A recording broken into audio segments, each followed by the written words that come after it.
It all started with PM Dawn in that mix and set adrift on a memory bliss, a track that I haven't heard for a long time. Thought I would share it with you this morning. We followed that with Kathy Dennis and Just Another Dream. We also heard from Expose, What You Don't Know.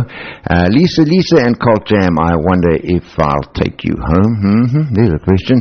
Debbie Gibson, Lost in Your Eyes. This is the Breakfast Zone on Zone Radio. A very good morning to you. Good to have you with us. Hayden, I see your requests on Twitter. We're certainly going to play those for you. You're looking for some Shadowbox and Men at Work.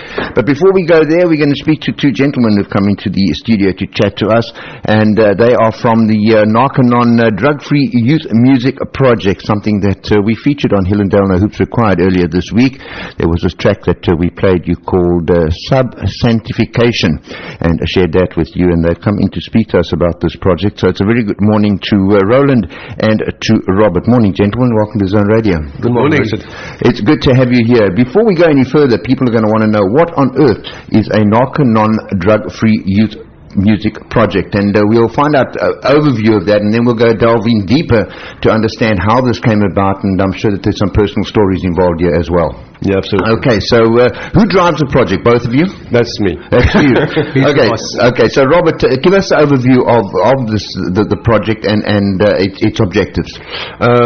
Basically, first, this project, as you say, is called Drug-Free Youth Music Project because it's a gathering of musicians in Cape Town and a bit of all around the world who's supporting Narconox Action and who's supporting Robert, because Robert has been for the past 13-14 years now in many schools in South Africa at Cape Town. He's been lecturing more than 200,000 students in school about drugs, about alcohol, prescription abuse, and so his work is so fantastic. I saw one of his lectures. He's very bright guy, and he's very enjoyable to watch, and kids like him, and they actually absolutely understand his message. So I think this guy was, I can tell it, Robert, he was very valuable.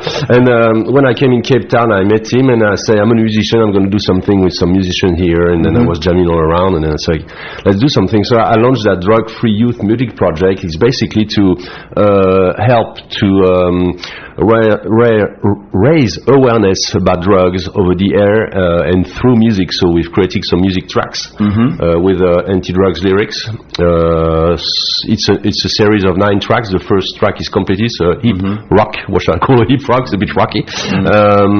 And then people can go on the website, and it's www.drugfreeyouthmusicproject.org, and they can listen to the track, and they get all data, true data about drugs, alcohol, for example, what parents can do when they have a child who is on the drugs, what they can do about it positively to help that situation.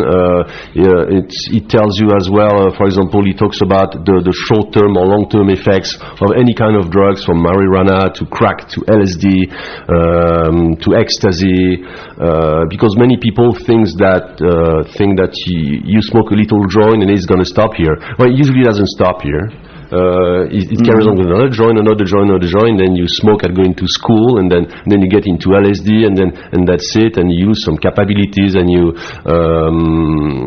can stop going to school, you can stop your sport if you were successful in sport, and Robert, I think, put his message nicely across. Has been putting his message nicely across for the 13-14 last years. He still does it. And so this project is meant to, using music, I think it's probably an easy way to put the message across to kids and youngsters, because they listen to music. The music that is produced, is this produced by just normal kids, or these kids who are involved in drugs, the musicians themselves, or is it just separate musicians that are making this music? I'm going to be honest, it's very funny your question, because I actually work with a school. Music school here in Cape Town, and one of the drummer, the guy who drums the reggae for the track, it's not finished, it's nearly done, he's from that school. Then the guy who plays percussion is from that school as well. I've got another girl who sings, she's from that school. So I've been to that school with Robert. I did a presentation of the project last year now, and some of them get involved, and other musicians I know, because when I came in Cape Town, you see, I feel like playing. You see, I couldn't not play without my guitar for a couple of months. And then I play with some guys in the street. I felt some fantastic musicians in Cape Town, honestly. Very, not especially famous. Some are famous or not, but they're very good, both of them, and very pleasant to be with. And they understand the project. They say, okay, let's go, let's do it. We're going to help you. And then, so it's a mix of youngsters, of people of our age and things like that, and they all very understand the project. And even the guy in the studio is from close to Gugule too. Ricky from the Ghetto Sound Studio. He's very nice. We've been there several times. He's professional, and he makes us very cheap price for the mixing, because he knows this is for a good cause, and that's what it is.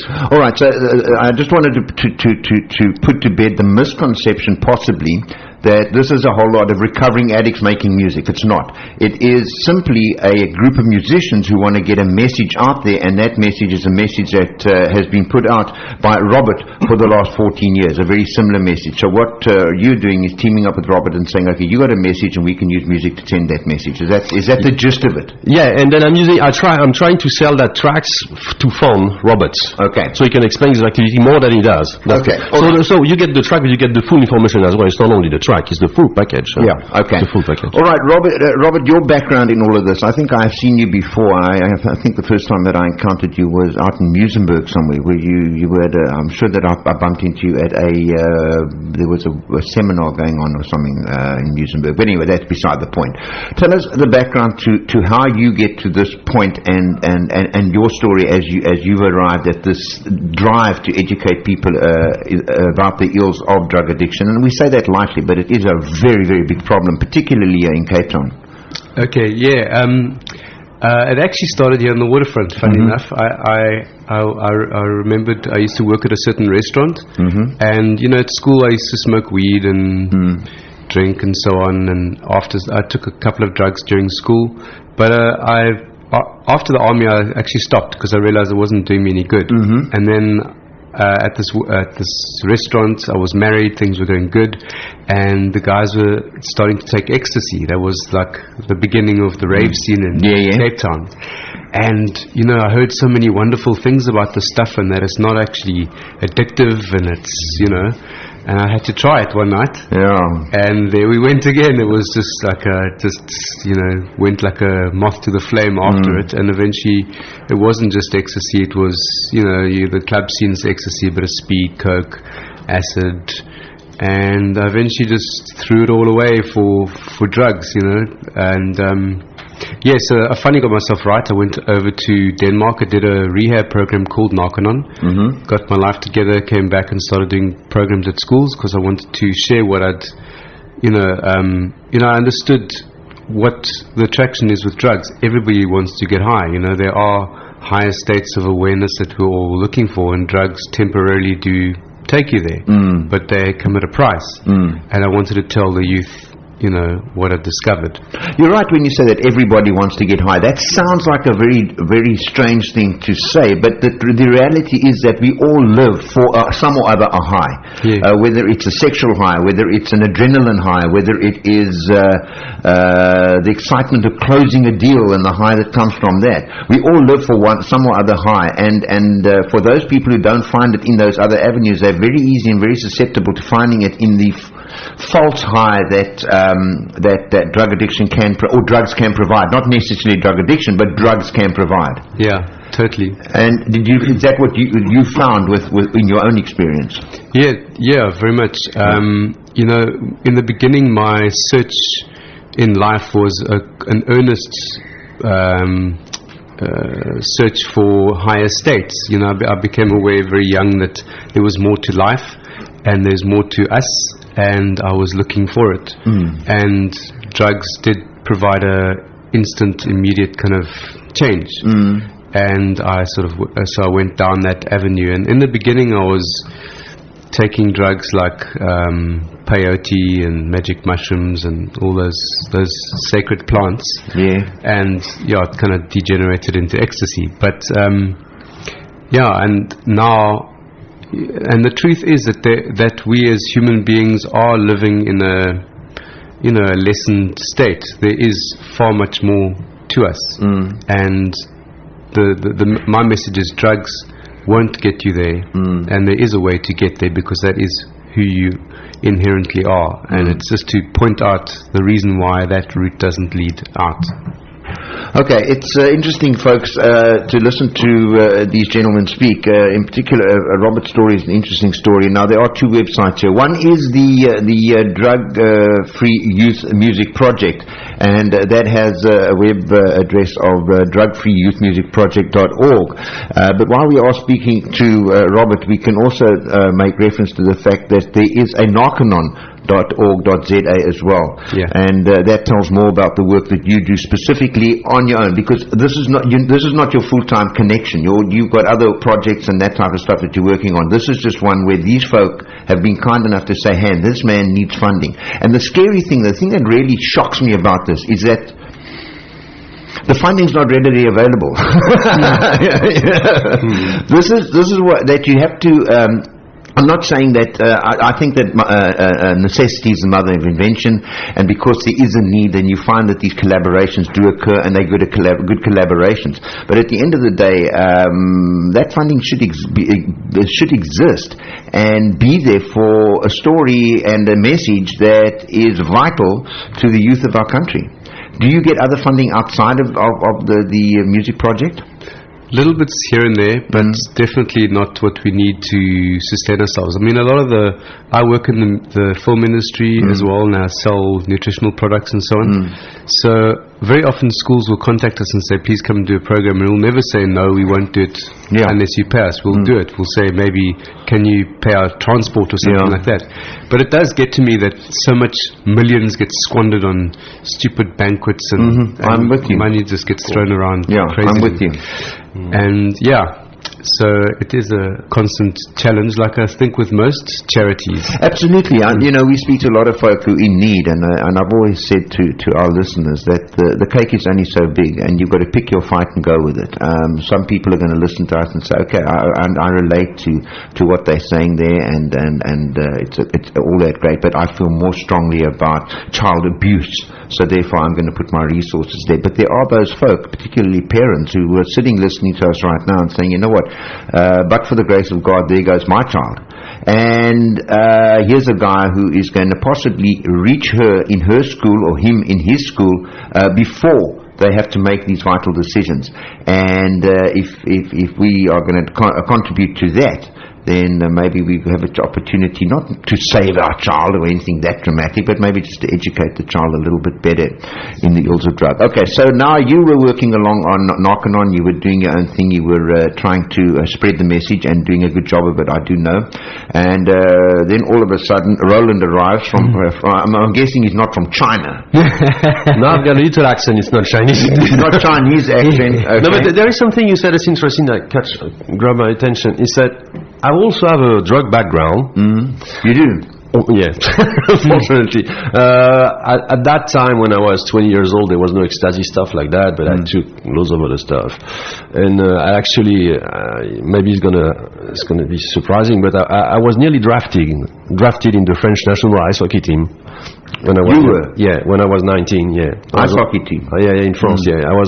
My friend I was playing was selected, and then I went into, so just to tell you my level, I reached a certain level in sports, and at that time, I went into marijuana, I went into LSD, I went into alcohol, and I dropped my sport. So that's one point.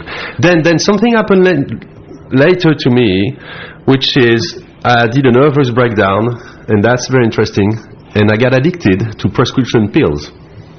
To such a point that I got addicted for 6 to 10 years. I started with, I had a specific problem. Then, I went to my GP. And it was a family GP, you see. My parents knew him for a long time. If there was a doctor we were going to see, there was this guy. So they took me to this guy.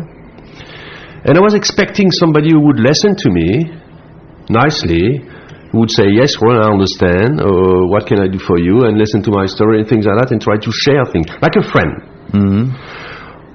Well, I barely had that. The guy gave me a pill, he gave me an anxiety pill, he said, take that, it's going to go better in a week. Honestly, something like that. Then 2 weeks later, Of course, it didn't change my problem because the pill didn't solve your problem. It calms you down. It's like you drink. You've got a problem. Your wife leaves you. I'm making something up. Then you drink. You get absolutely drunk, and the next day she's still gone. She's not back there. Yeah. The problem is still there. So 2 weeks later, I came back to the doctor. Give me another pill, and then 2 weeks later, another pill. And then I couldn't get a sleep, so he prescribed me something to sleep. And I was going to school at this time. So with this big pill I was taking to sleep, I couldn't wake up in the morning going to my study. So he prescribed me a pill to wake up. So I got some pill to leave during the day, some pill to get a sleep, and some pill to wake up. To such a point, Richard, that when I met the girl who became my wife, she was living in Paris, I was living 25 kilometers. I had a little metal box in my pocket with all my daily rations of pills. And I got to a point, Richard, that I was so addicted to that. I remember one time I went from my parents to see my girlfriend, and I'd forgotten my box. I was like that trembling. I said, what I'm going to do, what I'm going to do, what I'm going to do. It was hell. And I don't remember I managed, honestly. But and then to quit that, Richard, I was addicted to that so much. It took me... I had to see a doctor who actually prescribed me loads of vitamins to compensate for the using up of vitamins by the drugs, and then eventually I managed to quit thanks to vitamins. And but I was addicted for 6 years to this bloody thing, and to such a point that first I dropped my sport. I couldn't focus on school. I was about to go to university. I did the third semester in English, and I couldn't concentrate anymore. I had to quit. Because I couldn't focus my attention on what the teacher was saying, on what I was studying. I couldn't. I was all around the place because of this thing. And I had to quit all that. And then I was sent to Canada to have another breathe. My bad parents, that's a good idea, to see another countryside. And then I managed to cool down. Then I managed to solve my problem. But I was addicted to that, to such a thing. It was like a junkie who has a shot in his arm, I guess, you see? Yeah, I think it's true to say, and anybody who has done any work in the field of addiction, and not only drug addiction, purely addiction. I mean, addictions are not only drugs. Addictions are many, many other things. That some of them are actually chemical and physical. And some of them are psychological. And sometimes I think that we're unable as people ourselves to draw the line or understand the difference. It's very, very easy to get hooked on prescription drugs. It's so easy. Now, whether or not that's a chemical or physical addiction, or whether it's a psychological addiction, you survived the day without your pill box when you went to visit your girlfriend. I managed to get a sleep, And you didn't go through like major withdrawal symptoms. So I'm guessing that there was some degree of psychological addiction there. But whatever the addiction is, if it's driving somebody to antisocial behavior, then I think that addiction needs to be addressed. And it may be drugs, it may be alcohol, it may be sex, it may be anything, it may be work, okay? And if it starts to destroy the fabric of your life, then I think it's an issue that needs to be addressed. But in this instance, we're talking about the physical addiction of drugs, and we face a major problem in this country. And thank goodness that in Cape Town, and I don't know how much national work you're doing at the moment, Robert, but it's a message that needs to get out to our youth, and that's where the focus is. I sometimes believe that people who are 30 or 40 or 50 years old that have become drug addicts, I know that they need help, but I'm not so sure that they shouldn't have learned their lesson by then, if you know. Maybe a bit harsh there. And it's great work that you're doing. What are the realities that a parent needs to... We're going to talk about the music. I'm just interested in talking about the actual reasons for this music.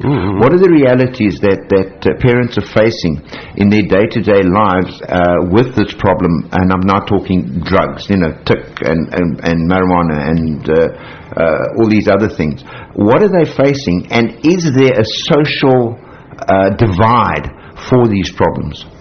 Yeah, unfortunately, bringing up kids these days, I'm so glad I don't have kids, because it is really just available everywhere. And the idea that it's cool to do and it's a good thing to do is much more prevalent.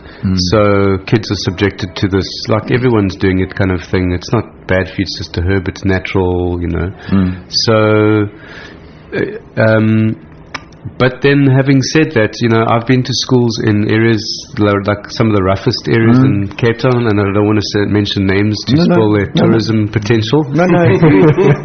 But even in those really harsh areas, you get kids who go there and they just don't.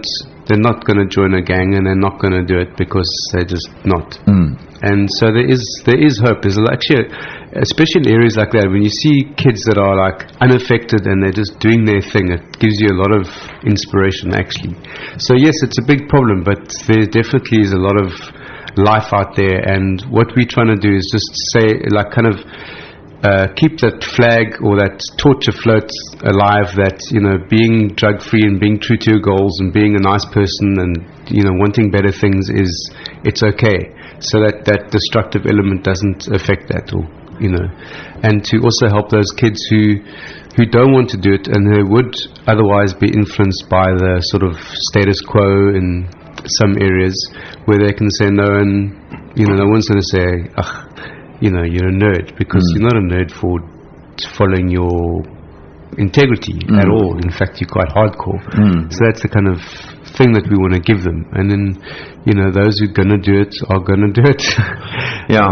I think sometimes too that there is a predisposition, maybe genetic or just lifestyle, for people to lean in that direction, and sometimes unavoidable. And in the reality too is that sometimes people have to go all the way down there in order to come back and make a life for themselves. So as much as I deplore and detest addiction, and you're talking to somebody who does not know the meaning of drug high. I couldn't explain it to you. I've never taken drugs. I was the hardcore, you know what I mean? At school, if anybody offered me drugs, fortunately I was a bit of a thug as well, so they were never going to come and give me the gears because I said no to dope or anything else for that matter, because the chances are that anybody who did would get a baseball bat across the back of the head. But that was my methodology. I'm not saying it should be everybody's methodology, and it worked for me. And I feel pretty much the same about alcohol. So I don't understand the actual physical attraction for drugs. I don't understand that at all, but I do understand the pressures that are going with it, and the kids are under amazing pressure. And you're saying to me that there are stories of hope out there, and the trend is more towards children saying no than yes? I think now that it has kind of switched. Is this because of the kind of work that people like yourself are doing? Are we getting the message out there? Is it sinking in? I'm not going to claim. You can claim too much. You can claim. Definitely made a difference. You're entitled to claim. It's definitely made a difference. But then the other thing is, things have got so rotten, that it now, you can't tell some kid that smoking took is a good thing when there's toothless guys who've lost their mind, and it's like the destruction is just so obvious around them. It's like, so now you can see, do you want to go that way or not? And that's kind of the good thing about it having gone so bad. But there's still a lot of work to do, and I think the biggest challenge now is picking up the pieces, and there's and the problem is there's not enough rehabs, and then there's also the easy solutions, like Roland was talking about. Somebody goes to certain kinds of rehabs, or they go for help, and then the doctor or psychiatrist looks at them. And the problem is the pharmaceutical companies have now managed to label every quirk of human behavior as a mental, in inverted commas, disorder. And because they've done that, now there's a drug to treat every mental disorder. And so somebody goes to some rehabs and they say, I'm hearing voices, or I'm too scared to go out, or I'm paranoid, or I'm feeling down. Oh, okay, you have this, that, the next thing, and they get prescribed medication, which is not going to solve the problem. It's going to mask it. So that's the next challenge. That's the challenge we're actually at right now. So I'll tell you a very interesting, funny story, because we go back to what you're doing, and you're doing this at school level, and we're talking about music aimed at youth at this stage of the game, because really, like I say, there's no point putting together a Led Zeppelin type track for the 45-year-old. I reckon they got to find their own solution here. And I'm being quite harsh about that. If you're at that age, can't work out that this doesn't make sense. okay, then you deal with it, as far as I'm concerned. But when we're talking about children and the sanctity of children, as far as I'm concerned, some of them just don't know. They come out of environments where they don't know, where their parents are addicts, and to them this is just a normal way of life. So that is an area where we can change the future. Like I say, I'm going to get slapped, and some people are going to get upset with me because I'm saying that the older addict deal with it. You know what I mean? And I'm not unsympathetic to it. I'm just saying that the focus needs to be on the education of children, and it does work. I was about 10 years old, I think, and somebody did exactly what you were doing. Now, that was 45 years ago. Came to a school that I was at, and they showed us a movie called Monkey on Your Back. And I watched this movie, and it was a movie about, we were all in the school hall, a movie about drug addiction. And the message was similar, I'm sure. Drugs were different, but the message was similar. And we listened, and it struck me. And I think that was the point in my life when I decided at that young age, listen, I don't need this crap. I'm actually, I'm too keen on my sport, and it looks like this is going to bugger it up. However, what they didn't explain to me was the difference between what is medicine and what is drugs. Everything was drugs. So I ended up, unfortunately, in a badminton accident of all things. I mean, I got hit in the eye with a shuttlecock and ended up in the hospital with my eyes covered up because I had a blood clot on the eye. That was the ailment. But blindfolded as I was, because they wanted to relax their eye, all I heard the doctor saying is, we'll have to give him drugs. Okay, that's what I heard. It took them 3.5 hours to find me in Grooterschuur Hospital. Okay, because I ran and hit. Okay. And yeah, I was with the blood clots threatening my eyesight, and they were in a panic because if I didn't deal with it, I probably would have gone blind in one eye. But I heard the word drugs and I ran, and I think it's an important differentiation that one needs to make. And I know that prescription drugs are something that one can become addicted to, but is that differentiation being made and enforced at school level and with children so that they don't get the wrong message, so that the time that they do need something for an ailment, they don't resist it? Yeah, that's a very, very interesting, a very vital point, because but then on the other hand, the pharmaceutical companies have been hard at work promoting their medicine, and they've convinced an entire generation that their kids need Ritalin because they've invented this disease called ADHD. Now the question is, are kids more misbehaved? Are they behaving differently than 10 or 20 years ago? That's the question I'm asking. I don't think that they are. I think they've got different gadgets to misbehave with, but I don't think by nature children have changed in any way. No, I don't. No, absolutely not. I mean, maybe there's more sugar in the diet. Life is more hectic. Parents are maybe more unstable. Things like that. But the point is, the guy who came up with ADHD, he confessed that it's a manufactured disorder to create sales for Ritalin. Yeah, that's true. And that doesn't reach the news. There were professors going around in the early days of ADHD promoting it at schools. And a friend of mine who's a doctor, he said, I disagree. And he said, sir, you are a medical doctor. It's malpractice if you do not do this. And this is how the pharmaceutical companies have wiggled their way in. So, and even saying that, maybe there are kids who need Ritalin. I don't know.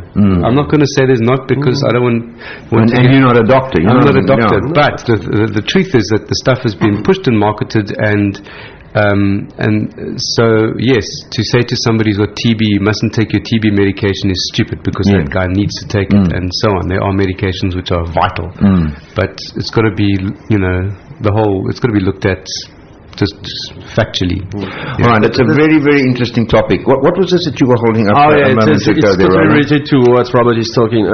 I think I want to point out a specific factor here. I'll give you an example of an experience I had. Like we all been to school, okay? And sometimes teachers, I don't know how many people you were in your class, but me in mine when I was 15, maybe there was 25 people, I don't know. And you've got that teacher who has to teach 25 people at the same time. So he's got a trouble because this one lesson, this one is better than the other, and things like that. Worse still, they could add me in the class. That would have been a nightmare. and then sometimes you have this guy who can't understand, or there's some parts that he doesn't understand. And then so the guy is put off his study. You see, the guy is out of his study and he starts looking around and he loses attention because he doesn't understand anymore. He simply needs attention. And what basically I think if there was enough teachers in school, they could deal individually with people and say, what you don't understand is that. And then he's got his attention anymore. He's got again his attention. He's to gain again because the guy doesn't understand. I'll give you an example. There was that I was tutoring mathematics to a young guy. I was about 20 years ago, and the guy, he was not following in school. He could have been tagged ADHD, this one. I can tell you 20 times. And so he got attention problem because he was not watching what was going on at all because he didn't understand what was going on in mathematics. So I took this guy. I've been very caring with the young kid. He was 12. And I spent an hour with him and said, okay, let's go over your course. What you don't understand. He said, why there is that thing in there? I said, look, let's read that. And I make some drawing to him and suddenly he said, wow, I don't understand. And he was all happy. It was all funny. He paid me, it was 100 francs at this time, his mom. He was very happy and he was back on school. So you see, and he didn't need any pills. There's no need. It's just attention and care. You see, but now I think nowadays, I don't know, especially in South Africa, but in France, there is so many children for one teacher that this one teacher can't cope with individual we've children. Got the same situation here, very much the same. And so that's why if you take my child, for example, Jeremy is 23. Jeremy, you were talking about education. Jeremy has been in a family, me and my wife, where we educate about these things from the start. We send him in a school where they educate the guys about drugs, what's going on. They educate about loads of things, about moral and things, integrity. And Jeremy never took drugs. And Jeremy is in university, completed his university, everything. He's got his new job. And this guy is fantastic. And what they provide, this education they provide here is an individual teaching. So the guy is responsible of his own teaching, and he can cope on himself. So you see, he doesn't fail. You see, so I think there's a lack of care in study about individual care of the student. The guy, it's impossible that you can understand every bit and species of all you've got to study in a full career of students. It's impossible. There must be something when you need help. You see, so some people go internet, maybe some people look in dictionaries, some people look in other books, but people need some students. Someone needs attention. He doesn't need a pill. Because the pill is a problem. It's a drug. It's not natural. The body fights against drug. As soon as you put something in the body, it tries to fight it. You see. And what I was saying about is that we talk about Ritalin. That's a report. There's unfortunately a gentleman who put that on Facebook, on my Facebook, I think 2 years ago, and he's the father of a young kid whose name was Matthew Smith.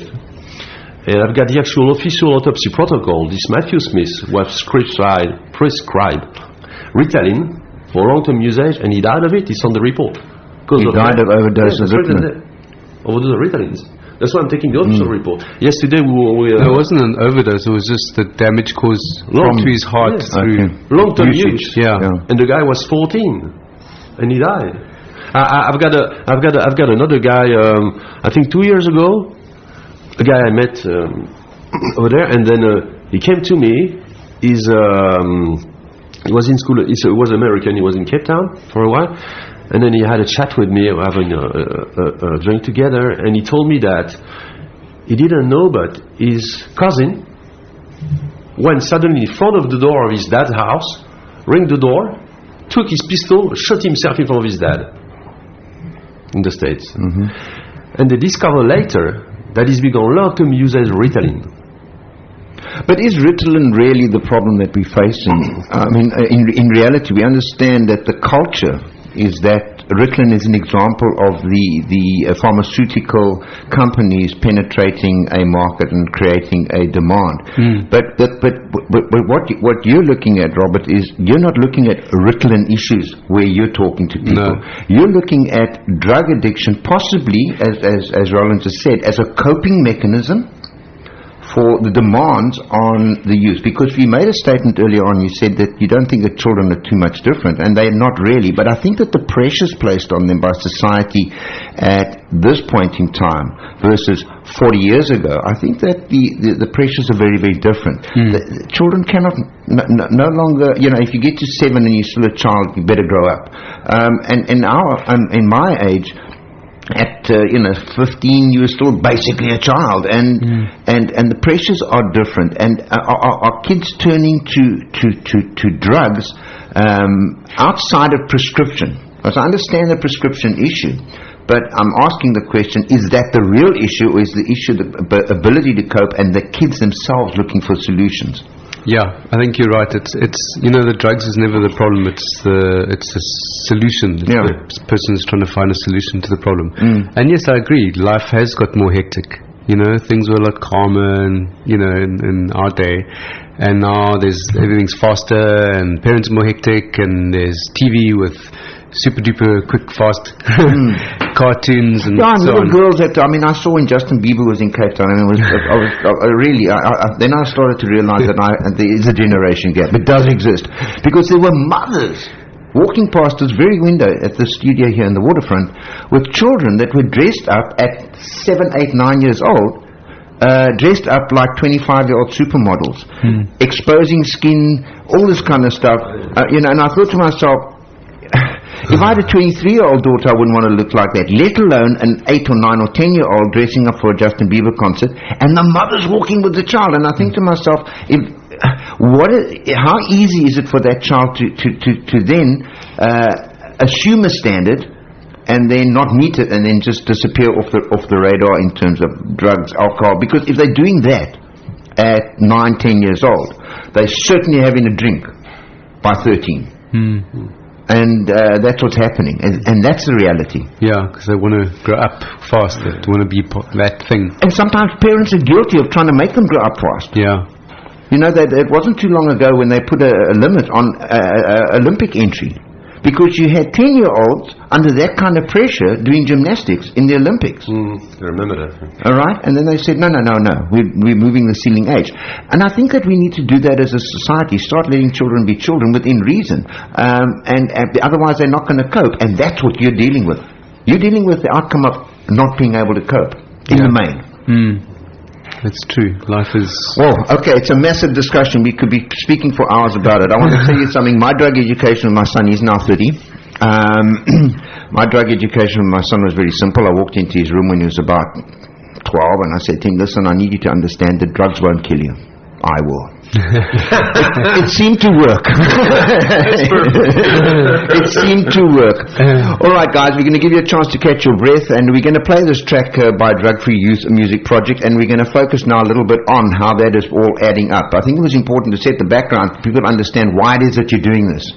And I think the why is as important as the solution, but I think it's a bigger problem than one realizes. So we're going to do that. In the meantime, we are going to play some of the requests that came in from Hayden Dunstan on our Facebook page. Hayden listened to us all the way in the UK, and he wanted to hear some Men at Work. He also wanted to hear some Shadowbox and a Coconut Day. That's coming up. After this, we're speaking to Roland and to Robert about the Drug Free Youth Music Project, and we're going to share a track of theirs with you in a moment. But for now, it's Hayden's request right here on the Breakfast Zone on Zone Radio. If you have any questions, Facebook us, facebook.com/Zone Radio, or tweet us at Zone Radio CPT. Is your corporate image more bland than brand?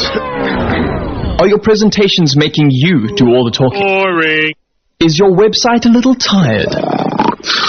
Then you need an Edge. Edge Multimedia is a one-stop shop offering holistic solutions executed by an experienced and highly motivated team. With a proven track record in web development, graphic design, 3D modeling, and motion graphics, they are equipped to take your corporate image from bland to brand. Make your presentations speak for you and wake up your website. To go from this to this. Contact your partners in design, edgemultimedia.co.za, or call 021 551 2422. Edge Multimedia, the edge you need to design your future. In South Africa, 1 in 600 children will get cancer before the age of 16. Less than half of the children are diagnosed earlier and reach a hospital in time. If detected early, 70 to 85% of children can be cured. Show your support to the Truck Childhood Cancer Foundation and donate 20 Rand by SMSing CHOC to 40021. Help us to support children with cancer and, above all, spread the message that early detection saves lives. For more information, call 086 110 6441. Zone Radio and Sonovision TV offer an exclusive music video package deal to all local artists. Visit the Zone Radio Facebook page or email janet@univox.co.za. Another listener's request right here on Zone Radio.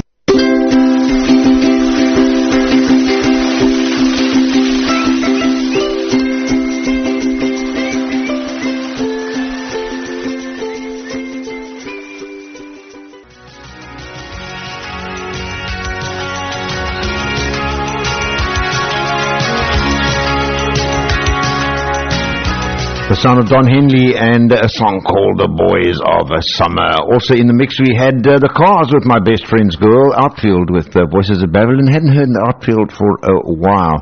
We also played Men at Work, Touching the Untouchables, and Shadowbox with Coconut Day. Those two requested by Hayden Dunstan on our Twitter feed at Zone Radio CPT. You can also request music on our Facebook page, facebook.com/Zone Radio, and you can do the same if you want to listen to a song. You can request it on our website, zoneradio.co.za.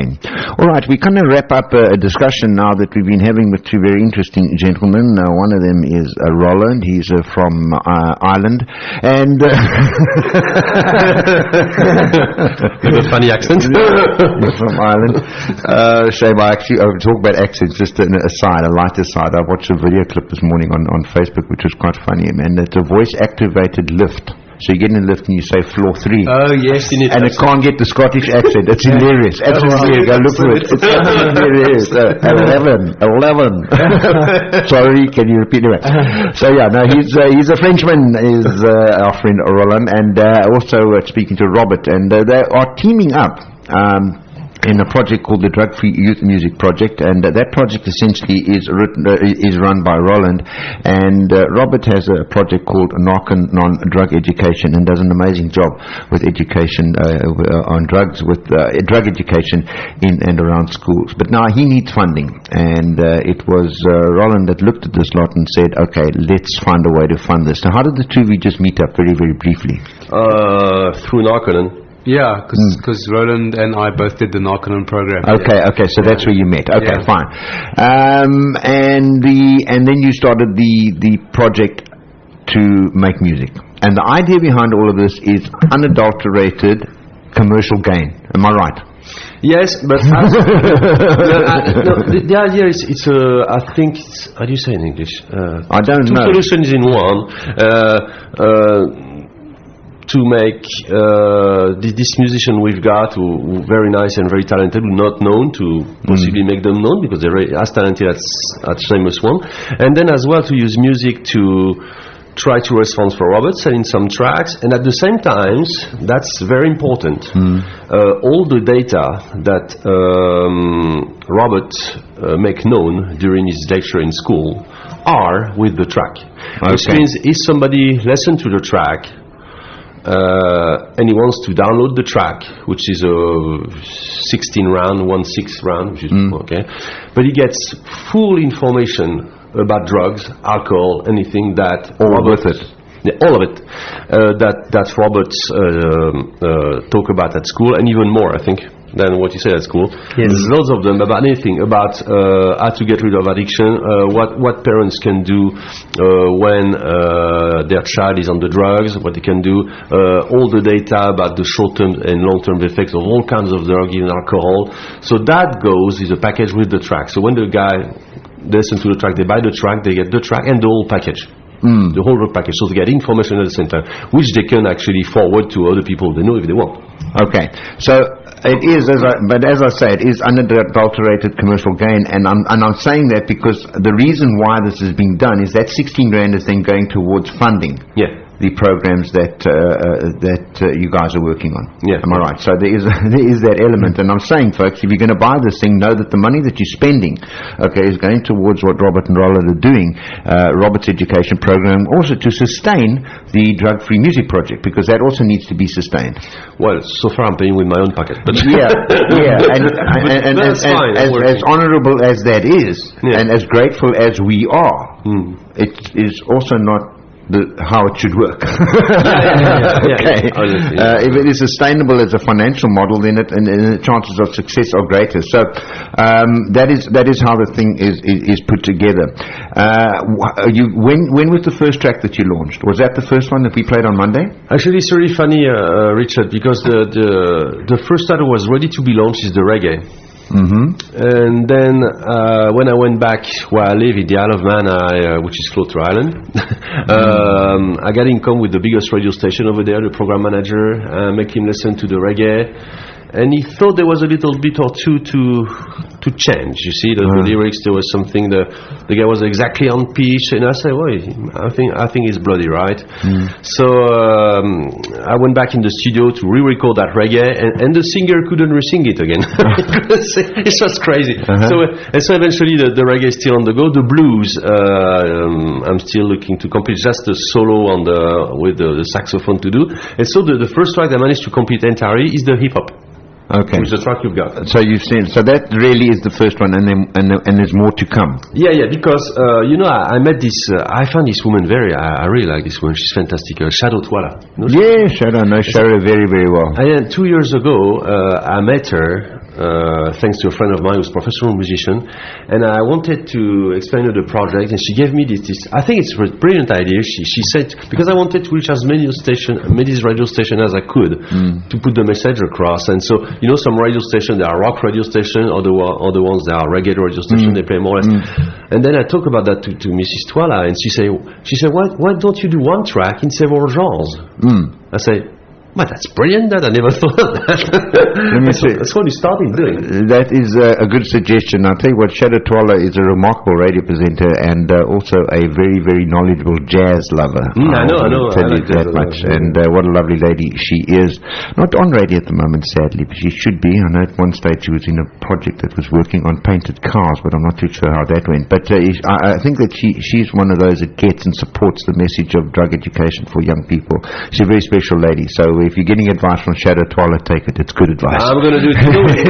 We were on SAFM yesterday. Yeah. We were on a program. Yeah. Is she on SAFM now? Well, she was yesterday. Okay, well, there we go. That's Shadow. She's an amazing lady. And then she advised me you should do a song quite a song in Zulu and Xhosa. But the song is nearly done. I said, it's on the go. It's on the go. Well, I think what I'm hearing here is that the song has the message. Okay, and with the purchase of the song, you're getting the content, more than just the song. You're getting a whole download of educational material that you can read through. So this is something that a parent can give to a child. Very, very, very simply, the parent goes, downloads it, and can give it to the child along with all the material. Yes. Okay. Very clever concept. Yeah. Very, very clever concept. And how's it worked so far? I mean, are you starting to derive revenue from that? Is it working as you've intended? Well, it's just the start. We're just starting to sell some tracks. But some sales have taken place. Yeah. Okay, good. So you see a big smile on your face. In France. And then yesterday, I tell you a funny thing that happened to me. I just said to Robert yesterday, I got income with a guy from the States. Is he well known? Yeah, is he well known? I don't. I think he's well known. A rapper from the States. Chill EB. Yeah. Chill EB contacted me. I meant to ring him this afternoon. So hopefully I'm going to understand his American accent. That's fine. No, I think, and is this a worldwide project or just a locally? But you say it's like internet radio, Richard. You can hear it locally, but the data they get it from internet from our website, DrugFree Youth Music Project, so they can. Anywhere on the planet, somebody can load the information. Of course, it started in South Africa. Yeah. But as it's on internet, it can go all around People the planet. can buy it all around the world. Even in Bulgaria, I guess. Yeah. And is Narconon pretty much the sole beneficiary of this at this stage? Yeah, it is, yeah. Okay. No, him. Yes, him. Narconon, Cape Town. Cape Town, Yeah. Okay. There's Narconons around the world, but Okay, it's Narconon, for Cape us. Town. Yeah. Okay, all right. Him being Robert.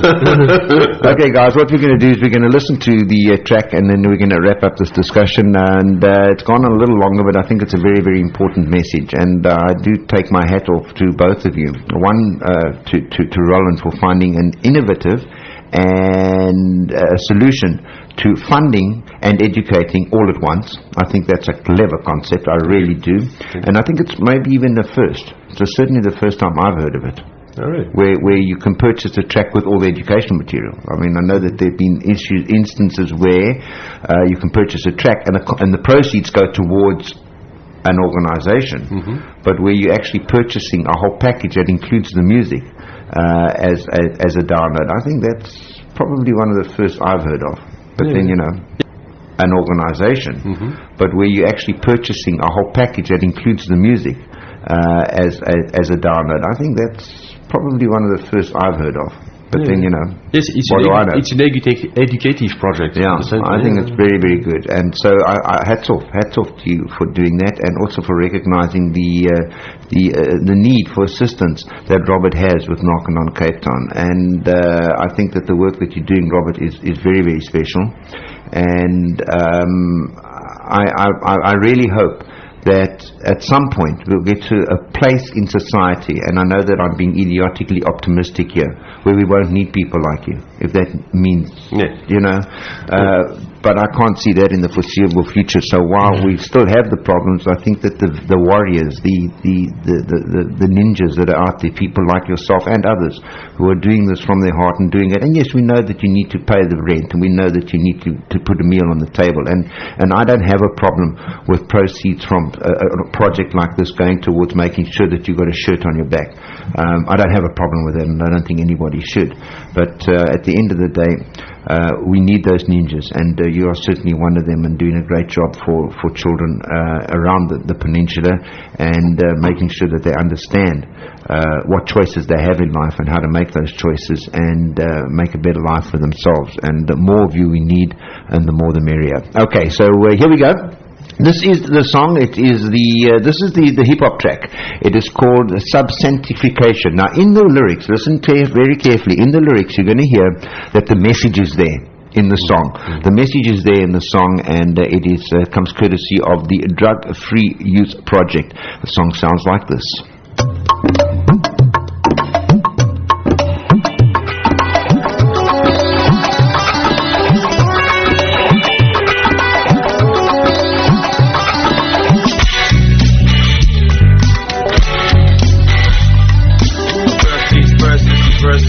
Substantification. I burst these verses, reverse in a curse. Substantification. I burst these verses, reverse in a curse. Good went bad, bad became worse. Round the next corner, that means the worst. But now we got a text to straighten all the curves. They hit you from the roof, victimize the keys, shaking all the loot. It looks like the beat. I know you know the truth. You know it's the weed. Diving in the brook, you will never get free. Partying on them spikes in the world of chemicals, trying to make us right. These words are cynical. We wish to go to school, but things got real. We choose the route to food, provided us with legal. I joined the rank of those who is when lyrical. When asked to know, we're being spiritual. How much more powder you need to your nose? Living never tower. This life is imposed. Nobody can impose you. The life you don't wish for. Be bold and impose the things you never reach for. Won't get another dose. He don't act like a control. He got another dose. It's ready to depart. We get to be the leaves of tomorrow. But today's leave us let us into sorrow. We know why we up against. Ladies and chicks, we here to play the game. Yeah, we come again. We get to be the leaves of tomorrow. But today's leave us let us into sorrow. We know why we up against. Ladies and chicks, we here to play the game. Yeah, we come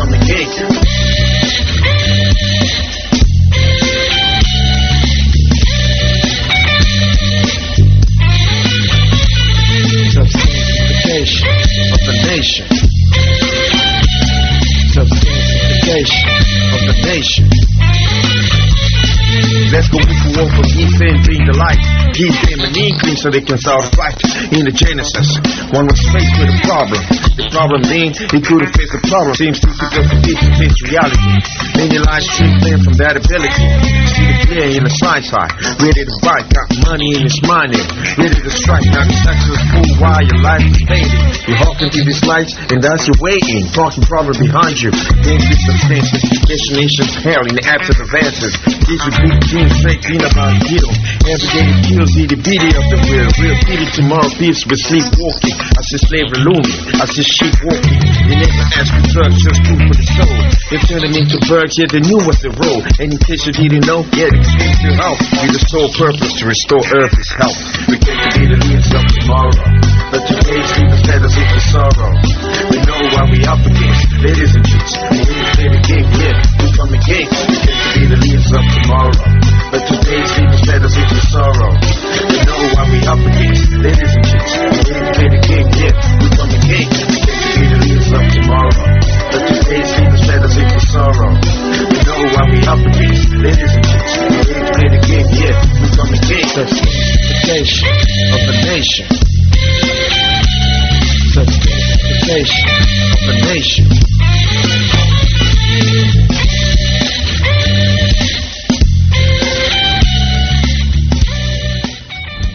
The guitarist on that track and the bassist on that track is none other than the man sitting in the studio with us. And it is Roland. Well done, well done, well done. Thank you. Hey, you're not bad, eh? Apparently you used to be a bit of a street busker in your time as well. Yeah, but I was also in music school in Paris. Are you in music school in Paris? Years ago. They're not fussy these days, eh? They're not So let anybody in, eh? Let anybody in. Okay, that, folks, on a serious note, is the Drug-Free Youth Music Project, and that song is called Substansification.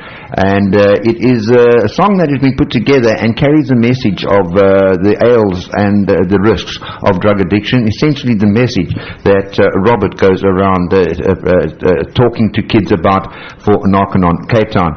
And the idea behind this is that you go along to the website. Yeah, and download it from there. Am I right? Absolutely. Okay. Absolutely. You go to the website, and the website is the Drug-Free Youth Music Project. There we go. Let me try that again. DrugFreeYouthMusicProject.org. If you go along there, you can find a place where you can download it. It costs you 16 Rand. Yeah.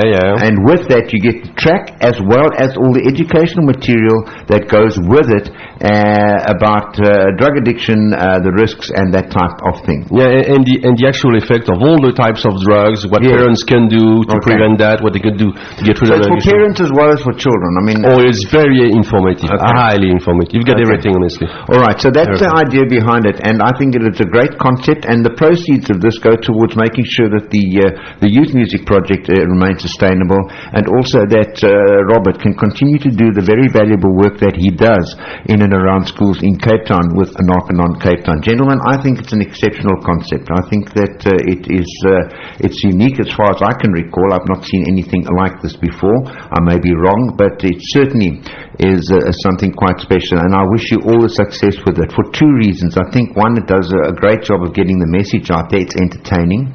It gets the message out there in a language that these youngsters understand.